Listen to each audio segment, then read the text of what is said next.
really. All right. Is. All right.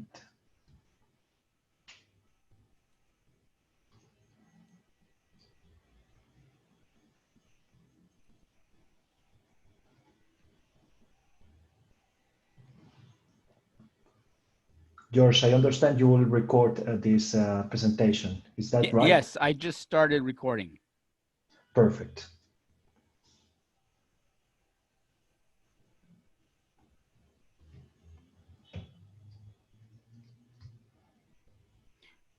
Okay, so while we're waiting, Adolfo, can you tell us more about the Irazu project? Because most of the students are not familiar. Oh yeah, sure. The Irazu project was the first satellite completely designed and built in Costa Rica. This project was born of a collaboration between an NGO, which name is ACAE, it's the Central American Association for Aeronautics and Space, and the Costa Rica Institute of Technology. The association with Kyushu was actually fundamental to set up the steps of the project. This project, in order for the project to be successful, we have to decide on a mission that was actually resonating among the population in Costa Rica. So we decided to go for carbon neutrality. And we realized, working with the people from forestry engineering, that they need information about tree growing in places that are very remote areas. So we designed the sensors to actually measure day by day this information from tree growing. And the satellite is a store and forward system that was a proof of concept showing getting the information every single day. So we proved the concept to be possible. And actually we operate the mission completely. Testing was done by QTech, and actually also the cooperation in every single of the steps for the space mission and supervision, more of evaluation of PDR, CDR, and these kind of things. So satellite was almost 2 years in orbit. We had a period of very low atmospheric drag that you will hear about the atmospheric drag a lot today for you, tonight for me. And yeah, so the mission was ended around April this year. And we have a very nice video that I could link you. It's 4 or 5 minutes about the mission itself.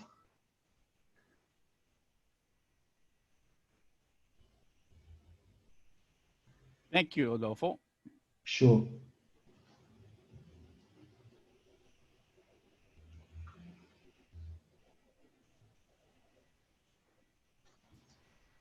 Yeah,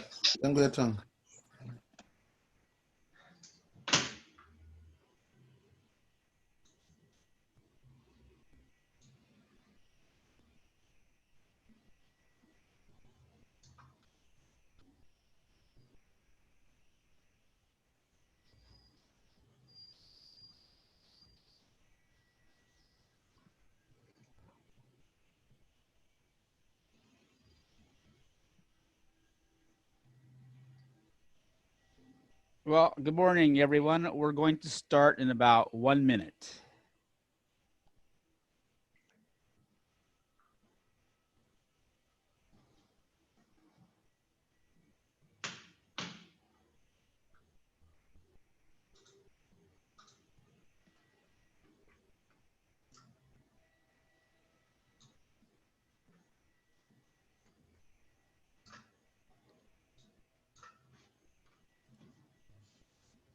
So, Adolfo, I'll turn the screen over to you.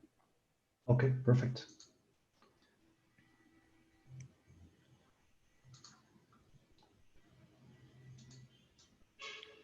Okay, it's exactly 9 a.m. in Japan. What time is it in Costa Rica? It is 6 p.m. Okay. Well, good morning, everyone. I welcome you to the third SCIC guest lecture series. Today, our speaker is Dr. Adolfo Chaves-Jiménez, of TEC. TEC is the short name for Costa Rica Institute of Technology. QTech has had a multi-year relationship with TEC. We helped test and launch their first CubeSat, which I believe is still up there, right, Adolfo? It is already dead. It already burned in the atmosphere. Oh, it did. Yeah. How many months was it up there? It was almost 2 years. It was pretty much, it was a month close to 2 years. Okay. Well, with no further ado, I turn the floor over to Dr. Adolfo. Thank you very much, George. First of all, it is my pleasure and my honor to give a lecture for the Kyushu Institute of Technology. We consider our group and your group friends, and we have been working together since the IRASU. But IRASU is not the only limit of our cooperation and actually giving lecturing. This is the first time, but we hope it's going to be many times in the future. Right now in my lecture, I'm going to talk mostly about the things I learned in my PhD. And why am I going to talk about this? My objective with this is that whenever, especially if you work in control systems for satellites and estimation systems for satellites, usually when you work in estimation and control, you think of orbital dynamics and you think of attitude dynamics as separate matters. Actually, you have orbital dynamics experts and you have attitude dynamics experts, and they usually don't talk to each other. In my PhD, I have to learn from both, and I have to become both of them. And why becoming both of them? Because for the future of the missions on space, it would be every time more important to take into account the coupling that exists between orbit and attitude dynamics in the implementation of the attitude and orbit control and estimation systems for spacecraft. So first of all, I'm going to talk a little bit about me. Already George did an introduction. As George said, I was part of the project IRASU. This is the IRASU satellite. This was the first satellite of the country and actually the first satellite of Central America. This was assembled. This was done in our laboratory in Costa Rica. It was assembled in a company because we don't have a clean room as you do. And later after that, it was sent to QTech for testing. I'm the fat one. I'm this guy. So also, I just finished my PhD in COVID times. My PhD is a little bit in the subject that we're going to talk today. So this is how a defense looks for the Netherlands version of COVID defense. With me in the fancy suit, which I don't own, by the way. And, you know, this screen is just connected for my family to see what was happening. So I graduated this year as a PhD at TU Delft. And this was my thesis. The thesis, the objective of the thesis was to answer the question how the consideration of coupling of orbit and attitude determination influences the efficiency of the estimation of dynamics of spacecraft. This is the link. I'm going to send you the presentation, and if any one of you is interested in reading the thesis, it's completely open at TU Delft, so it's material that you can read. You can ask me anything. So this research work was done at Delft University of Technology in the Netherlands. And now I work in Costa Rica, but most of this work was done there. Okay, so after talking about me, I want to talk a little bit, just an introduction, about our laboratory, Space Systems Laboratory. The CETEC Lab is the first of its kind in Costa Rica and Central America. The laboratory was founded with the objective of using space engineering in Costa Rica, and it's constituted by students and lecturers in the Costa Rica Institute of Technology. This is a photo of last year when we could, be next to each other. This is me, still fat a little bit.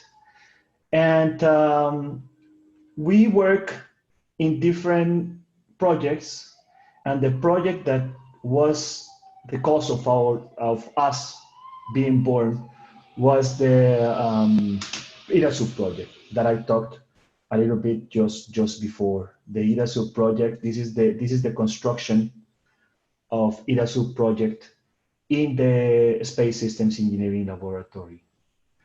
Somebody here is saying in the chat that you cannot see the share screen. Is everybody else okay? Because yeah, so it's a one-person problem, I guess. Okay, sure. Okay, thank you very much. Thank you very much. Okay, so our mission, I'm not going to talk too much about this because we need to get into our matter. We're a Space Systems Engineering Laboratory, the first in Costa Rica, the first in Central America. And our objective is using space engineering as a tool of development. As probably many of you who come from other countries to Japan to learn about space engineering have the objective of using space engineering as a tool of development. A very powerful tool, by the way. And our vision is to lead the creation of space engineering capacities in Costa Rica. Currently, we're working in a second satellite project with George Washington University, developing the attitude control system of their satellite and the remote communication systems for their satellite, and also working in cooperation on the BIRDS project with you. And the CETEC lab was also the technical lead for the proposal of the Costa Rica Space Agency, which is right now in Congress, actually being discussing this week. So, okay, let's talk about spacecraft pose dynamics already. This subject, I have to say, I really like it. I like dynamics. I like control, and it was very interesting to learn about these kind of things. Why? Because when you see this kind of spacecraft, which already doesn't go to space anymore, people used to say, this looks like a plane because in the atmosphere you land on an airport, but this has no use in space. And the question is it really so? Does this have any use in space? The wings of the spacecraft, is it important? Is it not important? Actually, this is the question we were trying to answering, and the question we're answering. And the answer is yes, until some point. And the important thing, if you are a control engineer, and it's going to be more and more important in the future, is to know when is it going to be taken into account, is it important or not? We know many different cases when this is important. One of these cases was, I have to say, one of my favorite satellites because it looks like Batman satellite, honestly. It's so cool. It's so really awesome. This is the GOES experiment from ESA.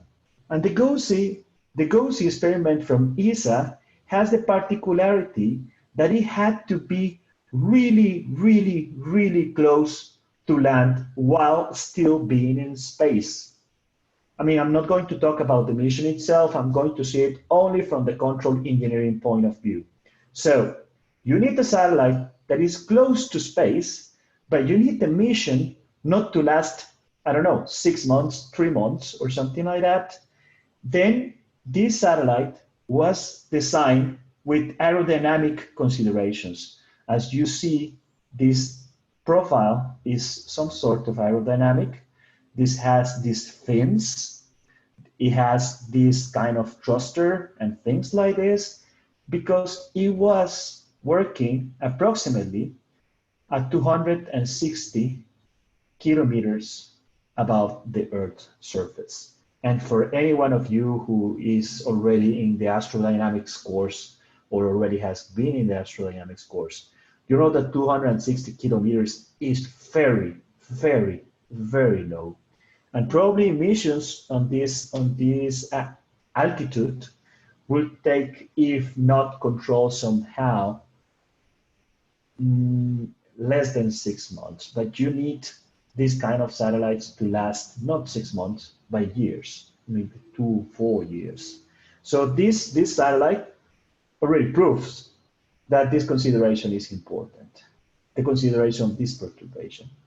Now, usually, classically, in a spacecraft relative dynamics, one of the typical considerations,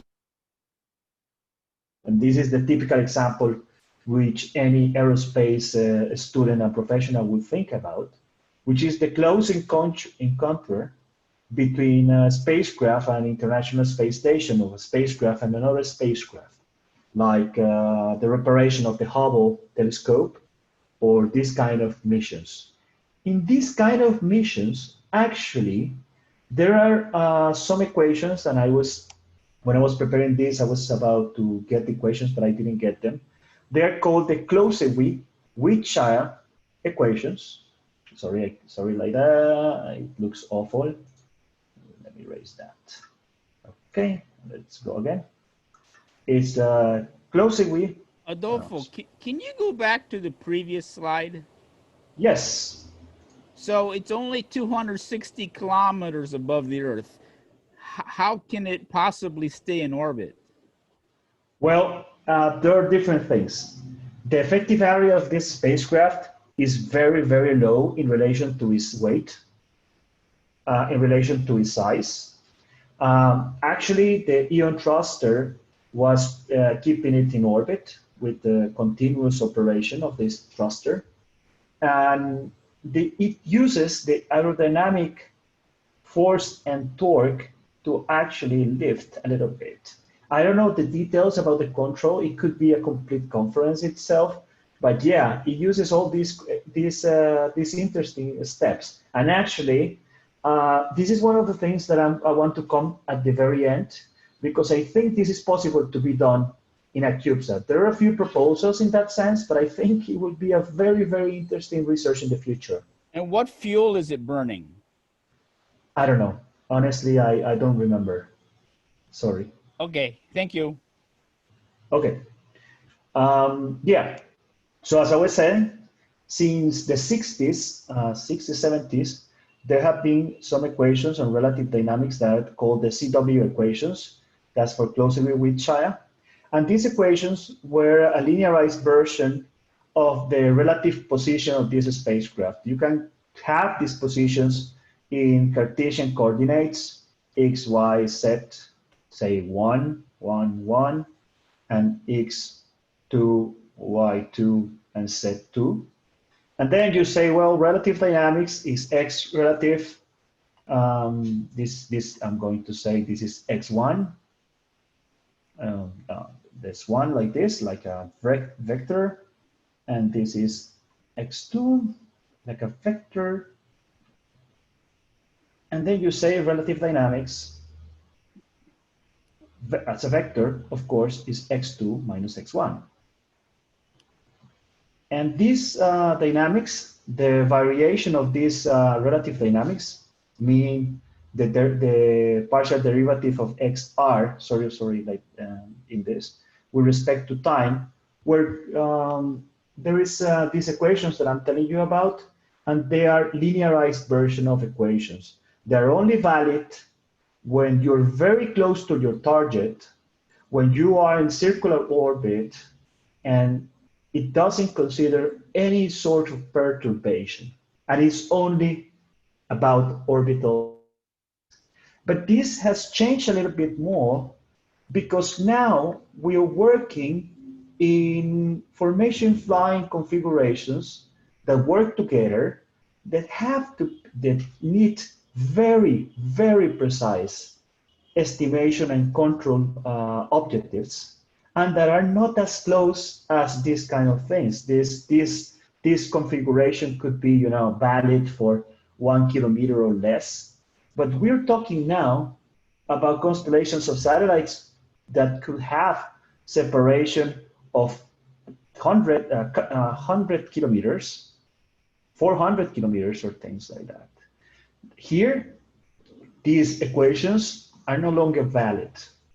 And here, the consideration of coupling and the consideration of perturbations could be the difference between having the precision that you need and not having the precision that you need. So this is another example of this kind of missions. The Prisma mission was proposed in order to test formation flying for spacecraft. And what you get here is that you get very precise GPS,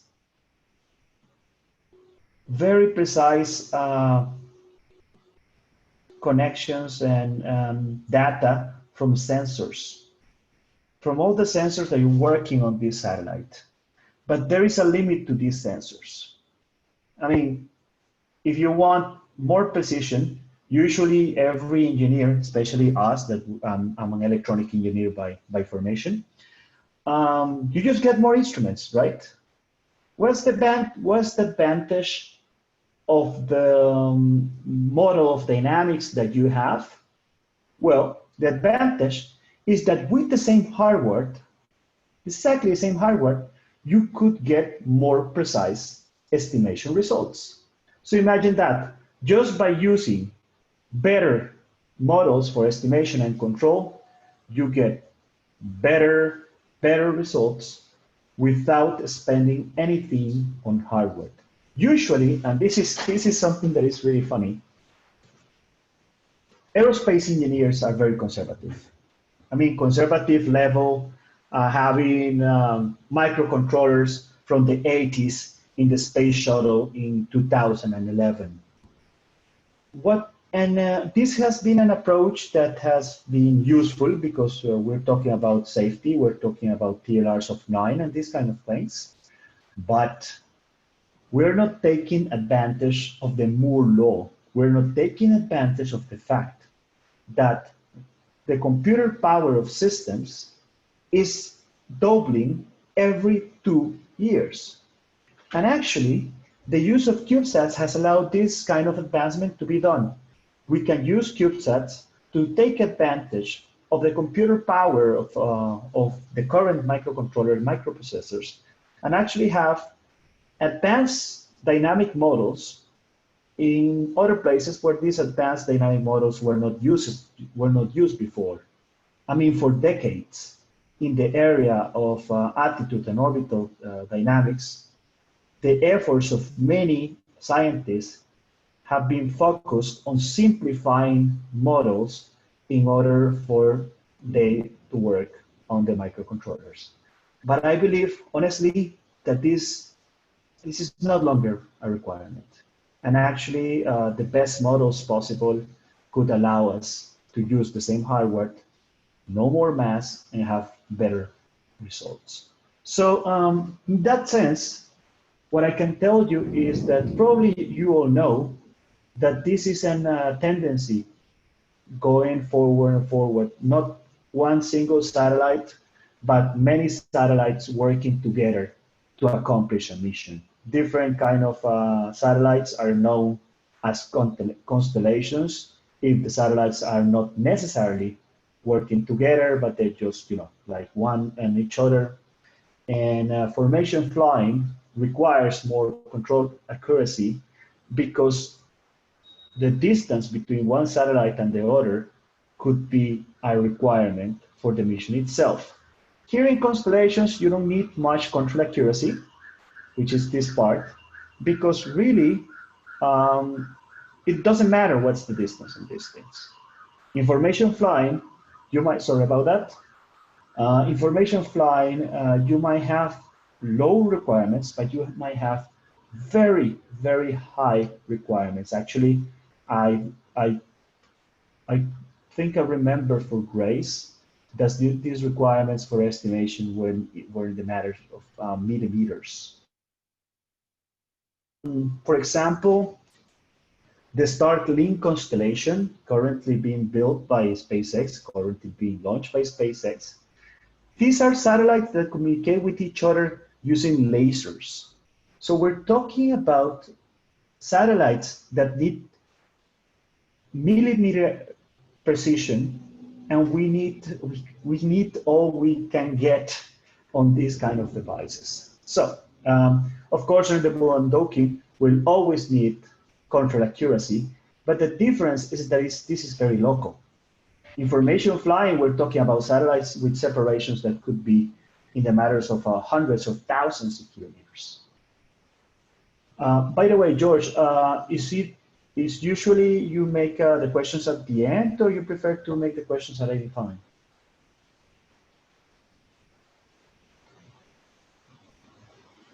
Whatever you prefer, I don't mind.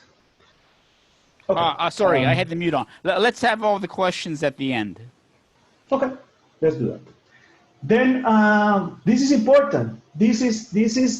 All these missions that I'm showing here, that these graphics are on my thesis. This is taken from away.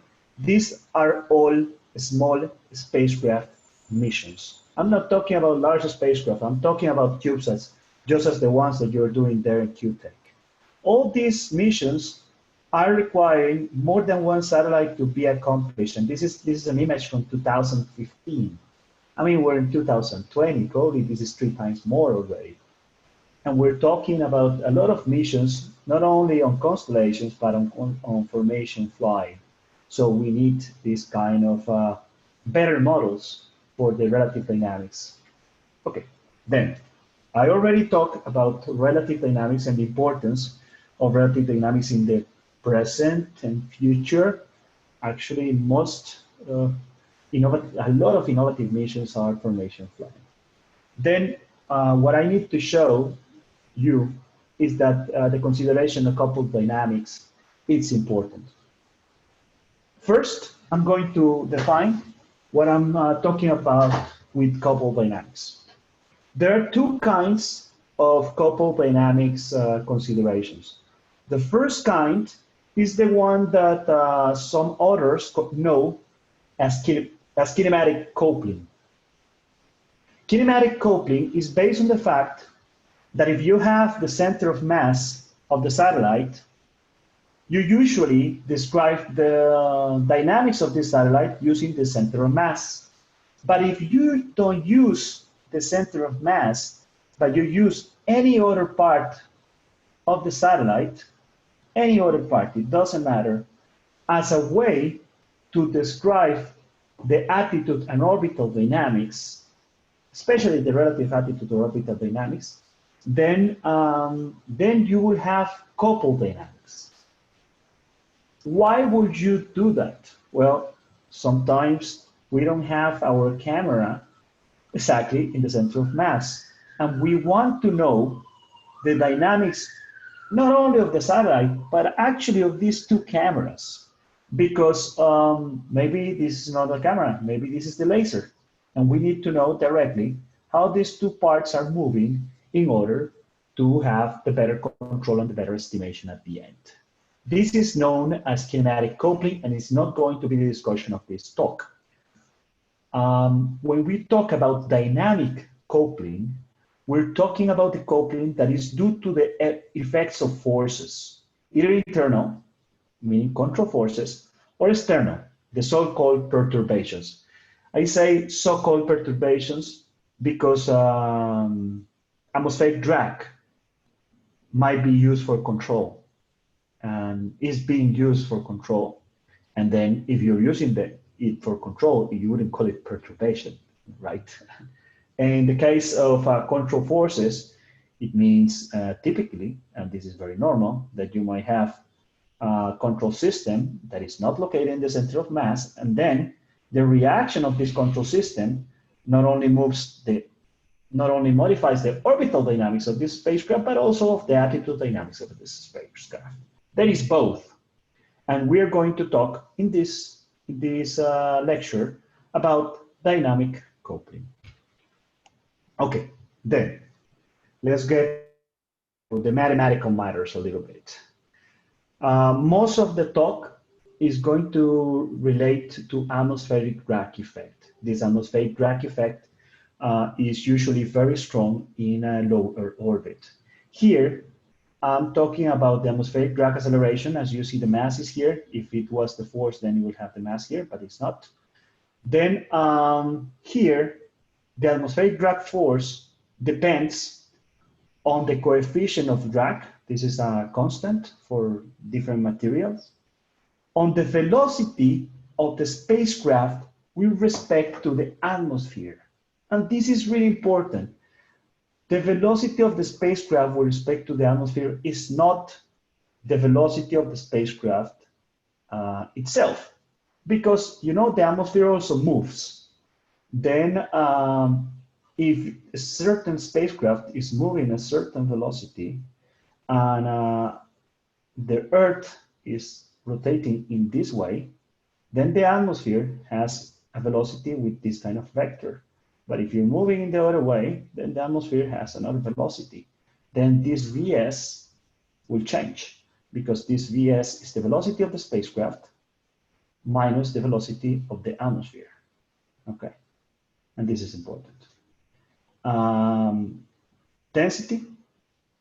This is the density, and the density depends on the position of the spacecraft. Here R is the position of the spacecraft. It's a vector.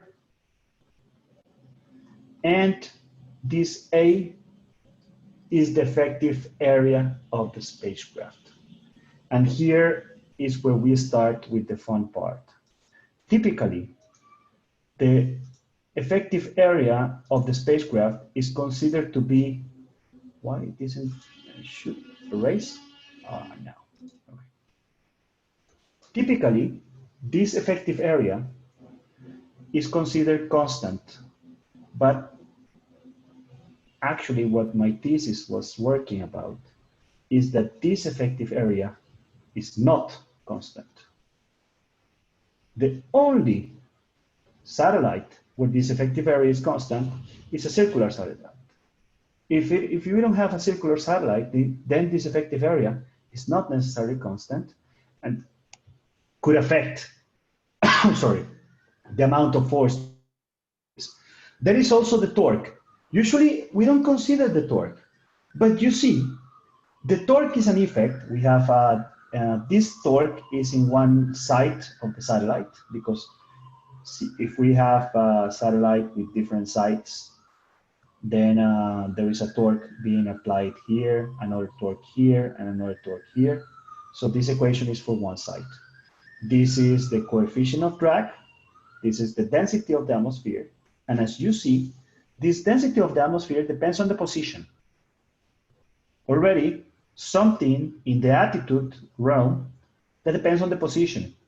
This effective area, this is the velocity of the spacecraft, and this is the vector that we'll see soon. Then what is important before we talk about coupling itself? The atmospheric drag effect, as you saw, depends on the velocity of the spacecraft and the velocity on the atmosphere.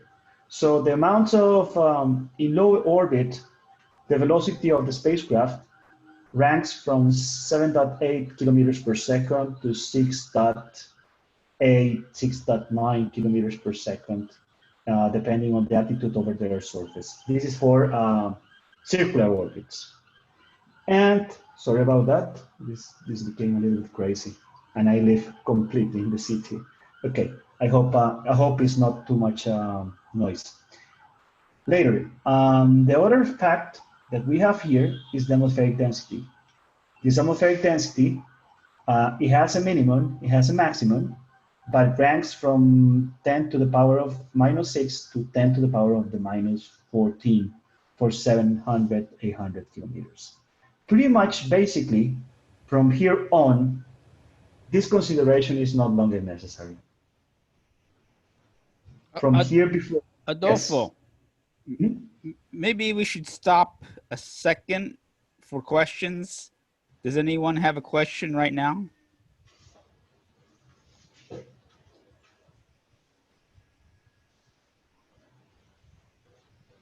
Okay, if not, continue. Okay, okay. I think I'll get to the part that will get all the questions. So I realize I'm taking more time than I expected. So here there is an important fact. We lose 1% of the orbital energy due to drag when we are around 200 kilometers altitude, 200, 300 kilometers. So this fraction of orbital energy lost per orbit, we're losing this kind of energy. And of course, if this is a constant loss, then it doesn't matter. But really the loss of this energy in the orbital dynamics depends on the attitude of the system itself. So there is there are another sources of perturbations like the gravitational torque that depends on the position of the spacecraft and depends on its inertia, but I'm just illustrating it here. It could be also analyzed, but this is not the case. So in order for us to check in my thesis, what was the effect, we started with two spacecraft. These two spacecraft, actually this is the model of the systems, but the two spacecraft will be in a 300 kilometers altitude, circular orbit. This circular orbit was selected, and this is equatorial. Equatorial orbit was selected in order for us not to take into account J2. We only take into account atmospheric drag. Then we don't have to relate to the oblateness of Earth. So this is a very experimental scenario. And in this, we get all the dynamics of the spacecraft. This is my dynamic model. This dynamic model has, it has 26 states, and I'm going to explain this very quickly. This is the position of spacecraft. One spacecraft is considered a chief. This is the chief, and this is the deputy. Okay, so the first spacecraft, which is the chief, we have the absolute dynamics of this spacecraft is known. Okay, we know the orbital dynamics and the attitude dynamics. This second spacecraft is considered uncooperative. It doesn't have any sensors. It could be debris even. And we only know the relative position of the second spacecraft with respect to the first spacecraft. So this is the scenario we work on to test our theory. And then we have the position and velocity of the spacecraft. This is the attitude of the first spacecraft, and this is the rotation rate of the first spacecraft. And then the second spacecraft, we have relative position, relative velocity, relative attitude, and relative rotation rate. This is the complete mathematical model that is completely described on my thesis. And probably most of these equations, especially the absolute attitude dynamics, you know them very well if you already were in an astrodynamics course. Which is what is important here. I'm using quaternions for orbital dynamics, but the most important part is these kind of forces. This is the atmospheric drag force, gravitational force, torques, and relative forces that I'm marking here. These are the source of coupling. Why? Because the effective areas of the spacecraft, the atmospheric drag depends on the effective area for absolute and relative dynamics, and the torque depends on the position of the spacecraft. And this is only an illustration. This, from the mathematical point of view, was a little bit difficult to manage because usually orbital dynamics are described for absolute dynamics in inertial frames. For relative dynamics, they are described in orbital frames. And usually attitude dynamics are described in body frames. So these are all the frames that I use for this kind of research. We have the inertial frames for position and velocity of the first spacecraft, orbital frames for position and velocity of the second spacecraft, body frame of the first spacecraft for attitude, and body frame of the second spacecraft for relative attitude. These all frames were used for this model, and the atmospheric drag effect is described here as coupling effect. So these yellow parts are the coupling effect, okay? This is what relates orbit and attitude dynamics. And this is how it relates. Here, we have the force depends on the effective area of the spacecraft, and we have the torque depends on the effective area of the spacecraft, and the effective area of the spacecraft, it's an integral, it's a surface integral.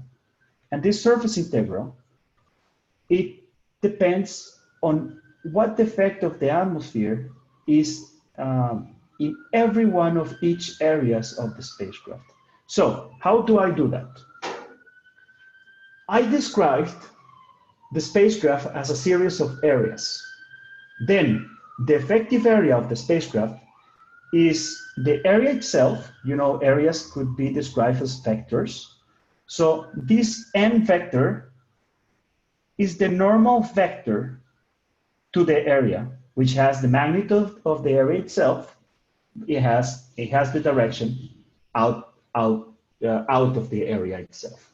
So we have the velocity of the atmosphere, and we have the velocity of the area. And then the effective area of the spacecraft is the dot product between this vector and the vector that is the subtraction between VA and VAT. VA and VAT, this is VS.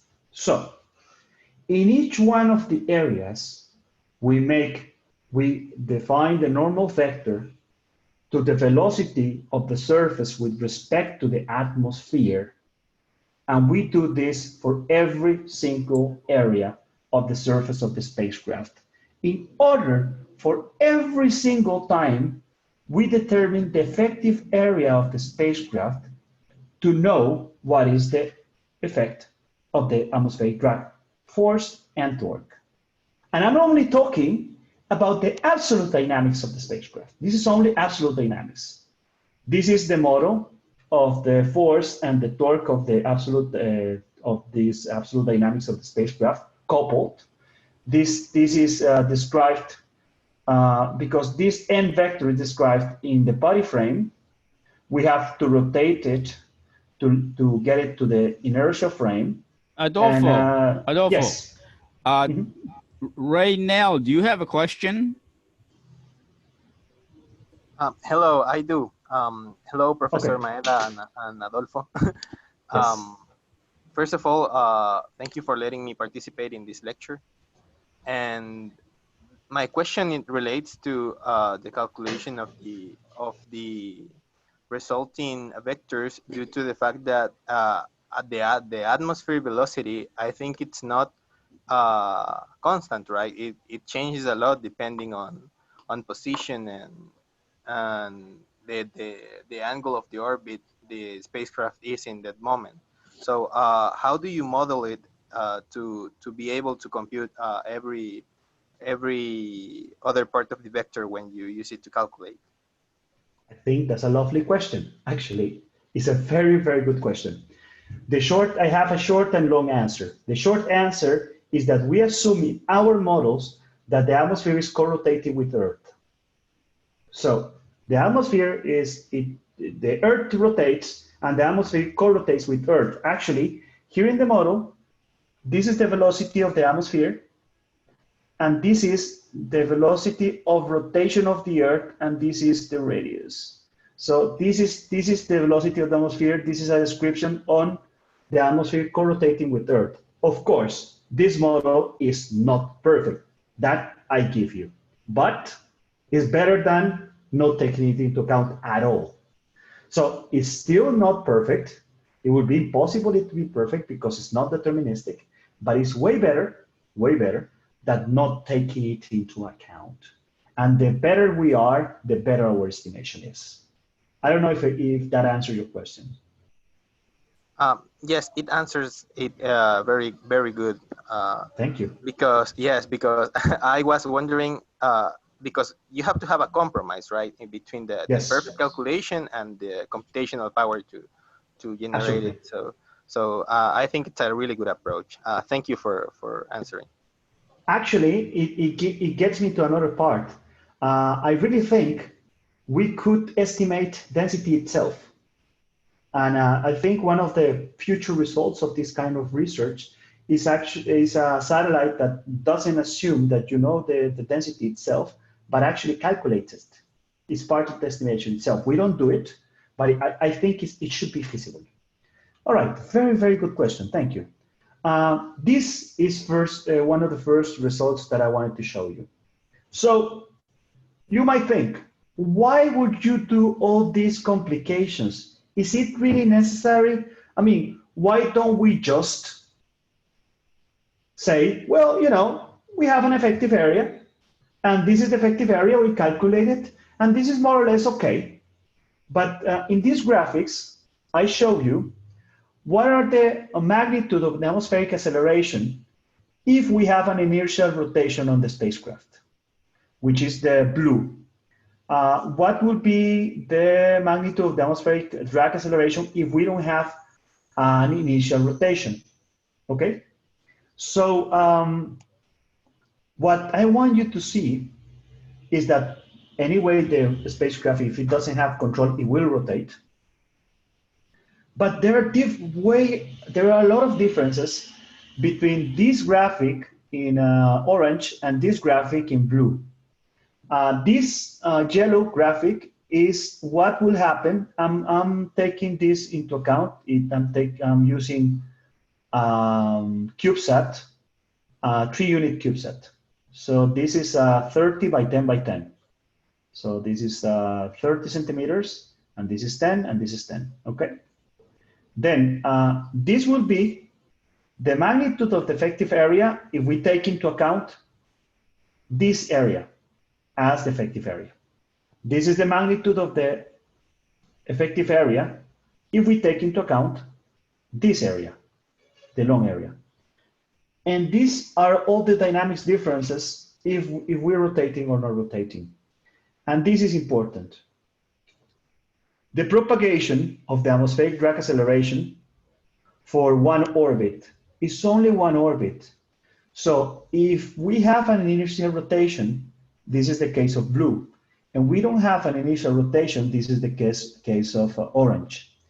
And the average of each one of them, we're talking about the exact same spacecraft. We're talking about the exact same spacecraft, but in one of the cases, we are rotating, and in one of the other cases, we are not rotating. The average changes a lot due to the dynamic effect of the spacecraft itself. And this is a difference in force that we're not taking into our models of estimation. And this is important for these kind of cases. We're talking about the 300 kilometers altitude with circular orbit. And yeah, okay, fine. We get this. It is important. It is a force. It could influence estimation and control. But how do we measure the coupling effect? What we did in our research was that we get the gradient of the state itself, which is this is the state. This is the complete state. So we get the partial derivatives of each one of the states with respect to itself. So, for example, this is the partial derivative of the position with respect to velocity, partial velocity with respect to velocity, etc., etc. All these that are in a square are related to coupling. For example, this is the variation of the rotation rate of the relative spacecraft with respect to position, things like that. So all of them are related to coupling. Then I created this kind of radiography, these heat maps, where we see what happens with these partial derivatives when we take into account coupling and when we don't take into account coupling. When we don't take into account coupling, of course, they don't exist, they are zero. But in these places, we have these elements, and these elements are related to coupling. These elements here are related to coupling, these elements here are related to coupling, and many other elements here are related to coupling. What is important? What is interesting about this? Well, the gradient itself is a measurement of observability. For any one of you, I guess everybody, who has had taken a control systems course, you know observability is how much can we read the states of a system, and these elements add observability to the system itself, and this is the important part. So this is the coupling for a 240 by 40 by 40 centimeters spacecraft to a spacecraft system. And you will say, yeah, okay, this spacecraft is large enough. Well, this is the case for CubeSats. In CubeSats, we still get these elements, these coupling elements. And this is a radiography of the coupling elements, and you might say, okay, fine, it exists, of course it exists. But how is this important? Well, in my second research, we created a Kalman filter, one that didn't take into account the coupling and one that took into account coupling. This is for the largest spacecraft for 5 orbits, and this is the estimation error in meters. This is the average of course, is the absolute value of R. I'm talking about one spacecraft and the second spacecraft, and the relative position of these two spacecraft is known as ART, like this. And what we get here is the absolute value of this part. So, as you might see, this coupled estimator had better stability, and it has an accumulated variance very low with respect to the coupled estimator, to the uncoupled estimator. The funny part about the uncoupled estimator is that we actually try not using the dynamic model coupled, but we this actually took me weeks. We try to synchronize this uncoupled estimator to be the best possible uncoupled estimator. This is described on my thesis, but yeah, we took the work to actually have the best uncoupled estimator possible, trying to the noise model itself. And this is the case for the larger spacecraft, and this is the case for CubeSats. As you might see, the uncoupled estimator had this between 15 and 5 estimator error, but the estimation error for this spacecraft is way lower. We're talking about CubeSats. I mean, what am I saying here? I'm saying that with the same hardware, with absolutely the same hardware for relative dynamics, you can improve the estimation results for CubeSats with only improving your dynamic model. And these are the results that we published in the second journal paper. This is the variance of the error depending on the area itself. So for small areas, we get the coupled to be better than the uncoupled. But for larger areas, of course, this result is even larger. This is the variance of the error. I mean, this error, this is the variance of the error. So after 5 orbits, we have a variance of the couple and the uncoupled. And this value here, we tested for different spacecraft altitudes. And we see that after 650 kilometers above the Earth's surface, this is almost the same. So our conclusion is that for the scenario that we selected, after 700 kilometers above the Earth's surface, this doesn't give us much of a good result. But for, say, 300, 400 kilometers, the coupled estimator is way better than the uncoupled estimator. And this is about estimation. I talk about estimation a lot, but of course, many of you might be interested in coupled control. I can tell you what's happening with coupled control.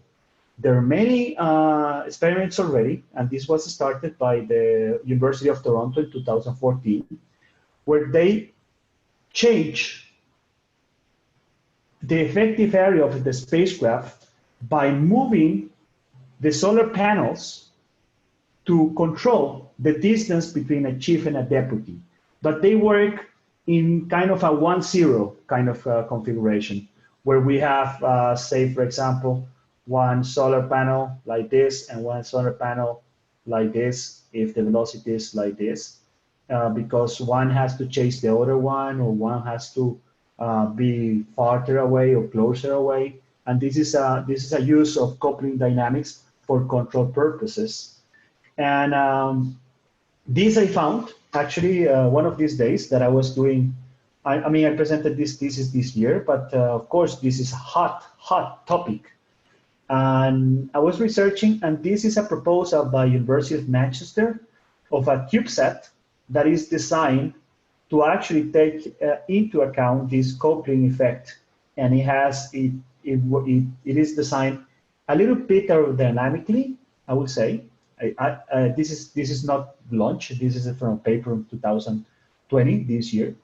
But as you see, we have a very big opportunity in showing control and estimation systems with CubeSats, because they're relatively inexpensive, and we can do very advanced. We can use very advanced dynamic systems and control to actually prove new concepts with the spacecraft dynamics. So, how is the consideration of coupling useful? First, take advantage of external forces for control purposes, efficiency. I mean, you are not using your own energy. Obtain better estimation results using the same hardware that I repeated before. Consider the full dynamics of an object for uncooperative formation flying missions, for example, catching space debris. I didn't take into account this in my scenario, but this could be taken into account for highly elliptical orbits. Or, say, for example, to make more common very low Earth orbit missions. I mean, we're talking that usually Earth orbit missions like very low Earth orbit missions like the first one that I showed you, they're not very common because they take very few time. But imagine that we could launch a satellite from the International Space Station, and instead of taking it us 2 years, we can prolong this mission to double because of our mechanical design. This will be very interesting. In the very near future, we can take into account better post-dynamic models. I've been working with dual coterminous and geometric algebra. There are mathematical models where the orbit and the altitude dynamics are in a single entity. So the mathematics itself are more simple. You have to learn them, but they're more simple. Active control and estimation taking into account the complete geometry of a spacecraft, meaning spacecraft design to take into advantage this coupling. And mechanical design optimization for control and estimation, say, for example, a GOSE-like CubeSat. And this is my talk. These are all the references that I use, including my own papers. And I hope you like the talk as much as I like to create it. And again, it's an honor to be here, and I'm very open to any questions that you might have. Okay, thank you, Adolfo. Let's go with the questions.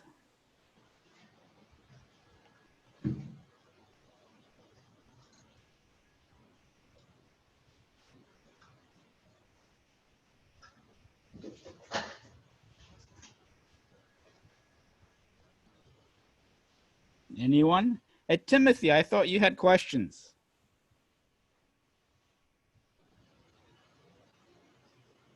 Thank you, Professor Maeda. My question is maybe not from what has been presented, but yeah, my question was, what can be the best option, let's say for a satellite mission of getting water quality? Let's say I've got a water body that I want to take an image when the satellite is passing through. And what can be the best method? Let's say we've got the passive and we've got the active method using a 1U CubeSat. Well, it really depends on the position of the mission itself.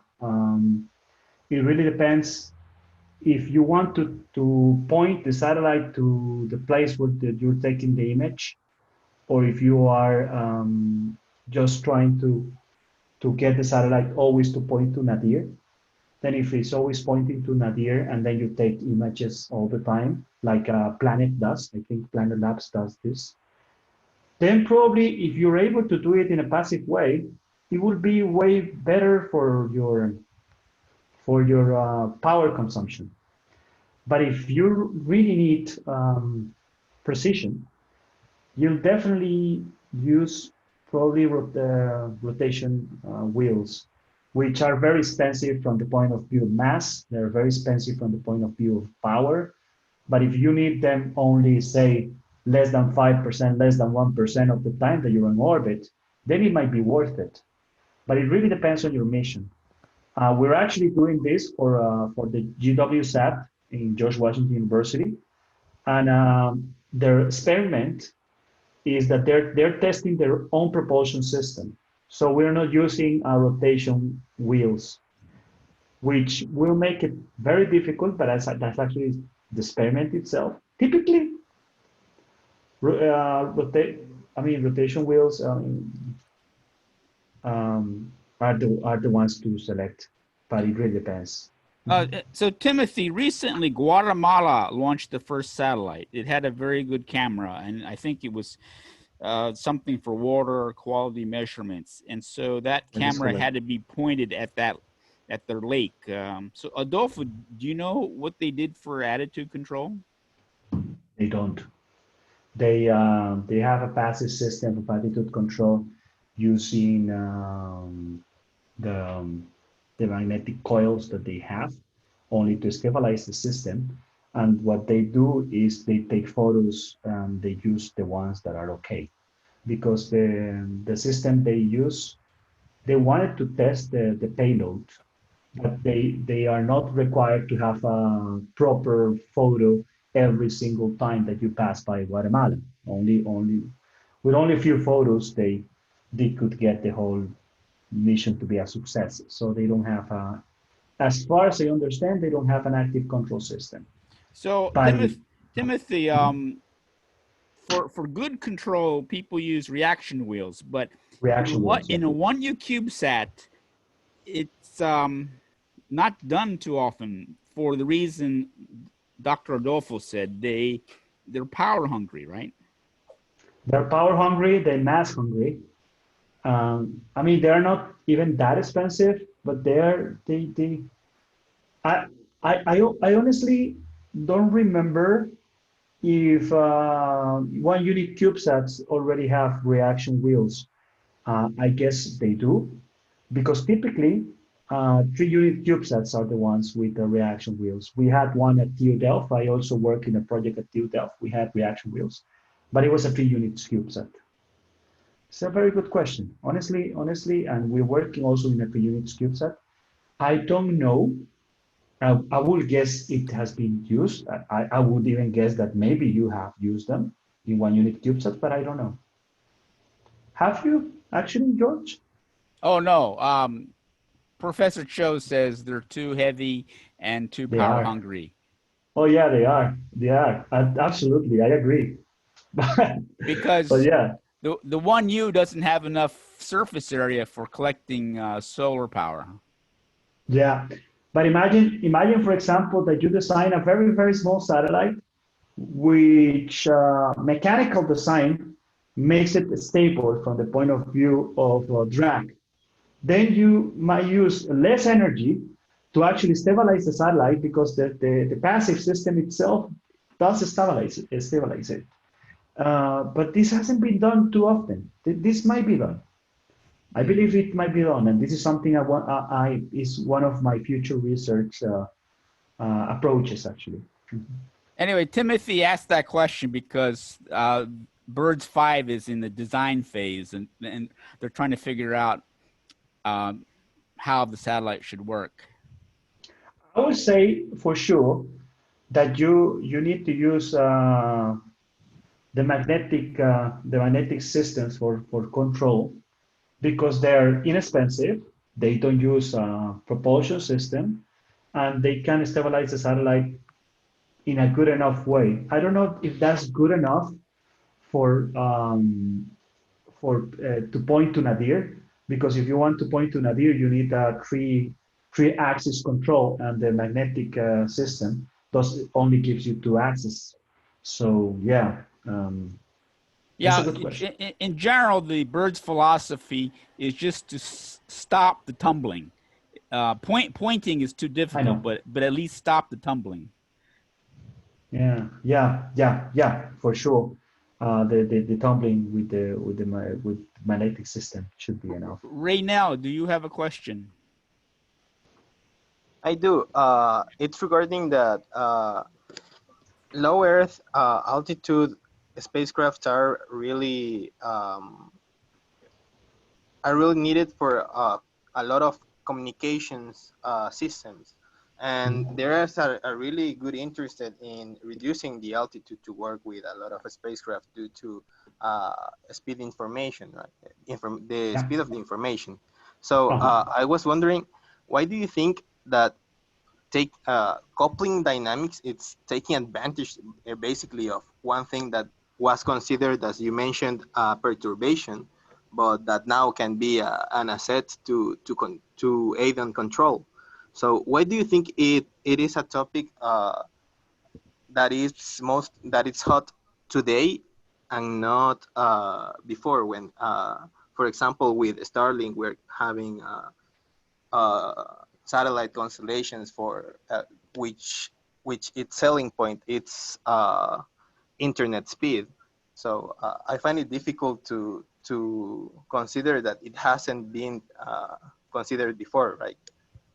It has been, but it hasn't been considered before because constellations are a very new hot topic. It has been always a topic, but it is now a hot topic. Why? Because, as I said before, usually the relative dynamics that were important for our research were this kind of relative dynamics. And this kind of relative dynamics, we had good enough instruments, we had good enough information for us to do this. But when we want to do this, we're talking about something completely different. We're talking about a different beast. I mean, the correction that you can have on this system, and this is ATV from Europe, this is automatic. It has enough sensors in order for it to connect. But when we have to point a laser 100 kilometers apart on two spacecraft that are very small, we can use all the help we can get, right? Why is it not used? One of the reasons is because the tendency among aerospace engineers is to simplify the dynamic models. Usually, the use of more advanced dynamic models comes from the realm of mathematics, not necessarily space engineering. So, why not using them? It's a very good question. The answer is usually that you try to simplify by using, because you have a microcontroller that is not that capable, because you buy GPS or you buy other systems to make it more precise, but you don't take into account the mathematics. I don't know. Honestly, it really beats me that it hasn't been taken into account. I think the mathematics are a little bit dense. Honestly, I showed you only the small equations. There are quite a lot of more equations. And I think the reasons are first, it hasn't been necessary, but now, because of the missions we're talking about, say, for example, Starlink, it has to communicate between between two satellites with laser, this level of precision. Now we need millimeter level of precision. Before, we needed meter level of precision. So this is one requirement. So we need to store as much as possible.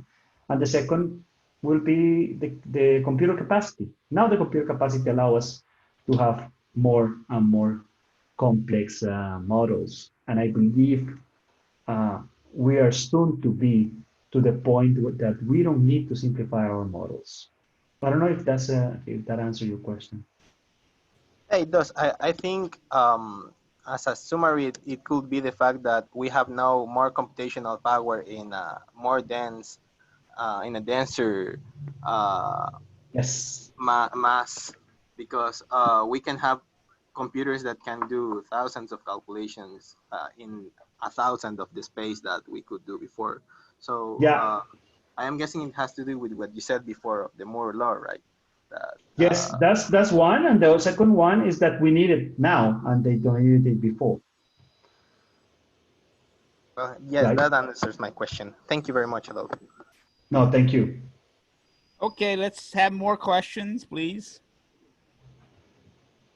I have a question. Yes.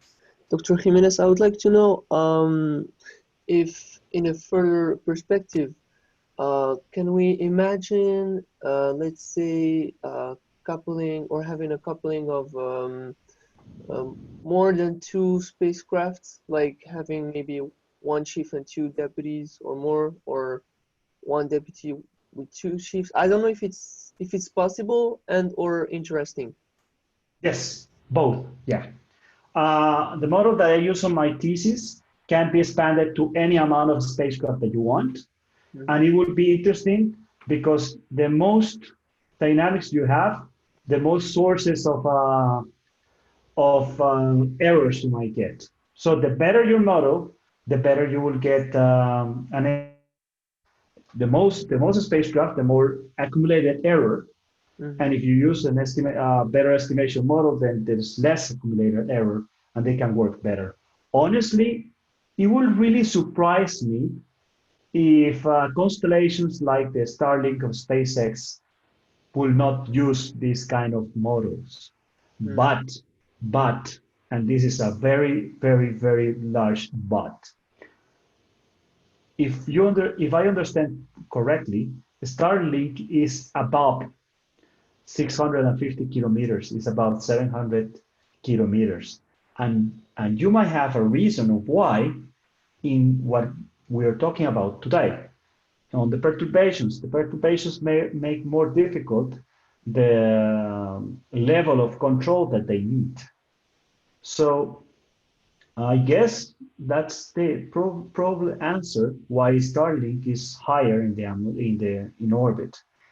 But taking into account this could allow us to actually using passive control and spending less in control and getting more better estimation systems and using the satellites in lower orbits.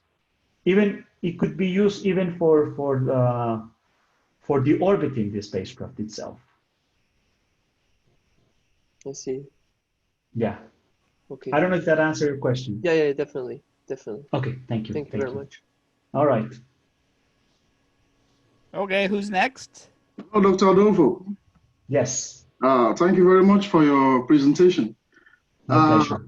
My question is about your model for the coupling effect. Yes. I see that you concentrated mostly on the atmospheric drag effect, right? Yes. Which is Correct. basically the external source of errors on the satellite. You also talked about the level of accuracies for different mission scenarios, and we both know that the higher the mission requirement, then actually you have more requirements on the pointing accuracy. For example, you talked about the Starlink laser communication platforms. Yes. I believe. Well, by the way, my PhD is actually considering optical communications and how we can All right. help the pointing between a spacecraft at the ground station or intersatellite scenarios as well. My question is about your model. Have you considered internal effect as well? For example, reaction wheels are like the holy grail for pointing when it comes to laser pointing and laser communications and all that. But then you still have a lot of problems with the reaction wheel itself because there are a lot of imbalances that are being experienced in the reaction wheels. and this can pose a lot of effect on the kind of models that you develop. So the question simply is, did you consider internal effects aside from the external disturbances like the atmospheric drag?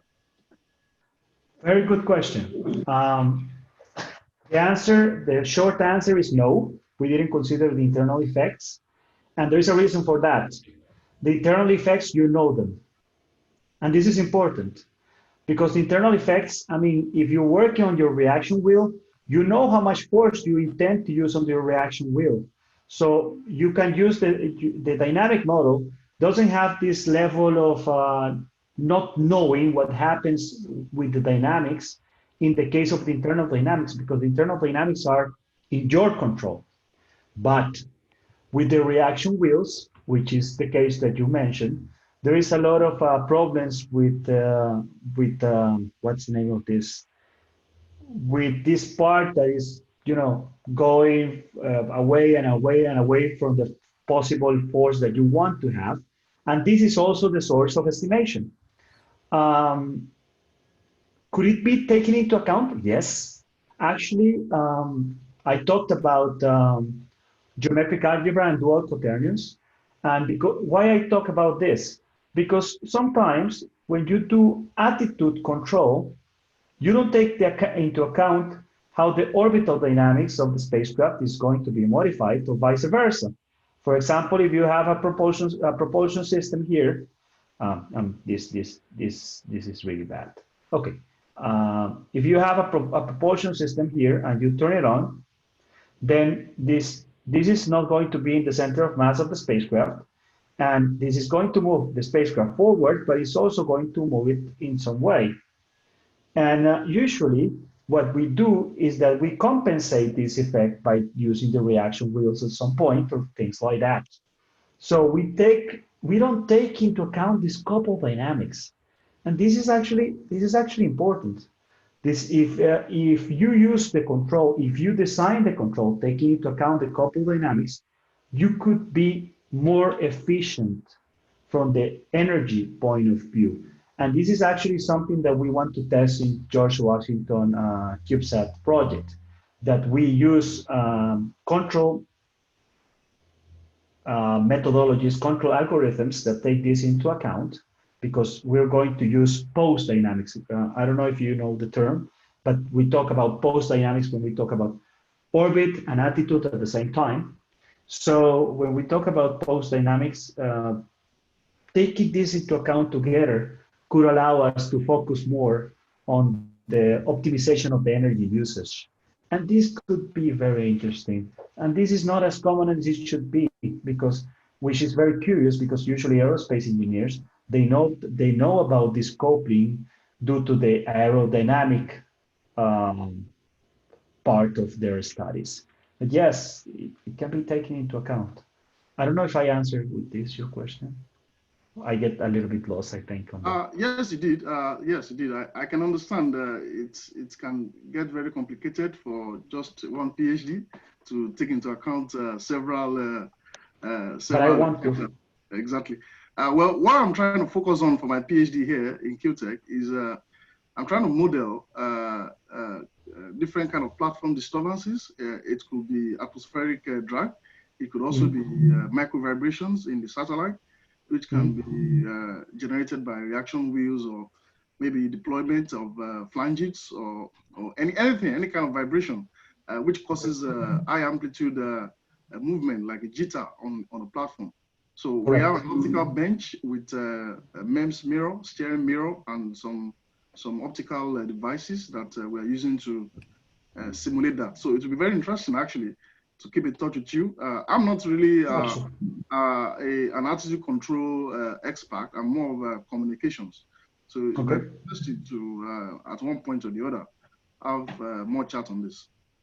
I will be more than glad to cooperate with QTech in these matters. Actually, I'm very glad of this talk, because I can show what I know a little bit about, and which could be a possible areas of cooperation, because we have been working in cooperation with QTech in remote stations, but I really want to cooperate in the control and and estimation area.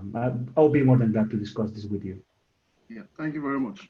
We'll be in touch. You're welcome. Thank you. Please do, really. Delani, are you still with us? Yes, Professor Nida. Do you have any questions?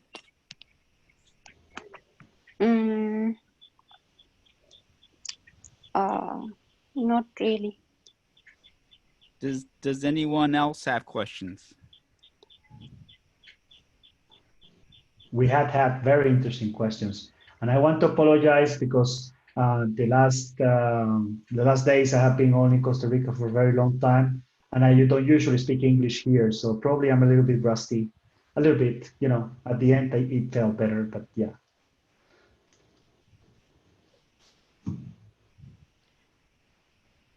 If there are no more questions, we can conclude. Adolfo, can I have the PDF of your PowerPoint? Absolutely, I can actually send it right away. Send it by email, assuming the PDF is not too big. Yes, it's not. I will send it right away. And then I'll distribute it to our students.